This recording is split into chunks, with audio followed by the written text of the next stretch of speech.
एक समय की बात है। एक बहुत ही सुंदर सा गांव था। उसी गांव में एक श्याम नाम का एक आदमी रहा करता था। उसकी पत्नी और उसके दो बेटे थे, जिनका नाम राम और किशन था।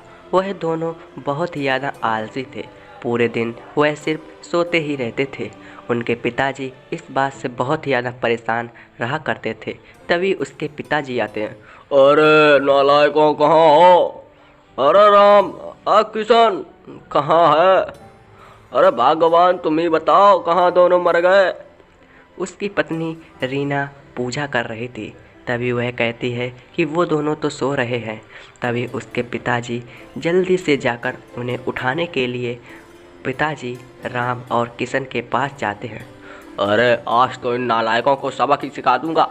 पूरे दिन सिर्फ सोते ही रहते हैं, पता नहीं आगे चल के क्या करेंगे। नाम डुबाएंगे मेरा गांव में, और कुछ नहीं।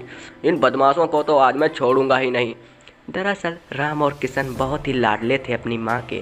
तभी बेचारा श्याम उन पर पानी डाल देता है, और जैसे ही राम और किशन के ऊपर पानी डलता है तभी वह एकदम ज़ोर से चिल्लाने लगते हैं। अरे अरे भैया, बारिश आ गई। हाँ हाँ, बारिश आ गई भैया, बारिश। अरे नालायकों, बारिश नहीं, पानी डाला है। ए भैया, ये देखो कौन आया है। अरे यार, पता नहीं कौन कबाड़ी वाला आ गया है। अरे पता नहीं। अरे नालायकों, मैं कबाड़ी वाला नहीं, तुम्हारा बाप हूँ, बाप। अरे अब तो उठ जाओ। ए भैया देखना, ये अपने पिता जैसी आवाज़ लग रही है। अरे यार, बात तो तू सही कह रहा है, पिताजी की आवाज़ लग रही है। परंतु वह दोनों नहीं उठते हैं। फिर उनके पिताजी एकदम बहुत ही ज़ोर से एक डंडा लेकर उन्हें पीटने लगते हैं। तभी उनकी आंखें खुल जाती हैं और वह बहुत ही ज़ोर ज़ोर से चिल्लाने लगते हैं। और अब क्या, उनकी माताजी भी उनका पक्ष लेने के लिए उनके पास आ जाती हैं। अरे ये सब तुम्हारे ही लाड़ प्यार के कारण हुआ है। ये नालायक कहीं के पूरे दिन सोते ही रहते हैं। अरे पिताजी, मैं ये खेती वेती नहीं करूँगा। मैं तो मंत्री और महामंत्री बनूँगा। वैसे भी मेरा भैया मंत्री बनेगा और मैं महामंत्री बनूँगा। अरे अरे, सही तो कह रहे हैं मेरे बेटे। अरे नालायकों, तुमसे कुछ नहीं होगा। तुमको सिर्फ 1 महीने का टाइम दे रहा हूँ, और उसमें कुछ कर करके दिखाओ, नहीं तो तुमको मेरी बात माननी पड़ेगी।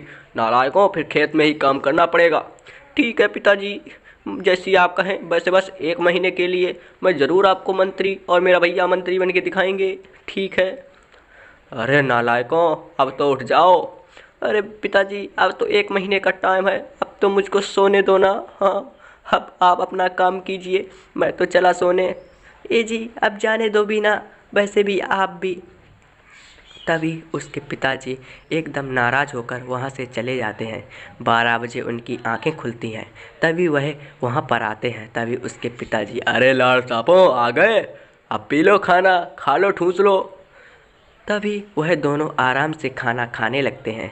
खाना खाने के बाद में उनके पिताजी श्याम तो चले जाते हैं काम करने के लिए, और वह दोनों भाई राम और किशन जंगल में निकल पड़ते हैं। वह लोग अपने आराम से बैठे बैठे बातें ही कर रहे थे कि पिताजी को वादा तो कर दिया है, परंतु अब मंत्री और महामंत्री कैसे बनेंगे। अब वह सोचने ही लगते हैं, क्या वह दोनों राम और किशन महामंत्री और मंत्री बन पाएंगे। आगे की कहानी देखने के लिए सब्सक्राइब करें और देखते रहें ऐसी ही कहानियाँ, हिंदी कहानी। सब्सक्राइब ज़रूर करें।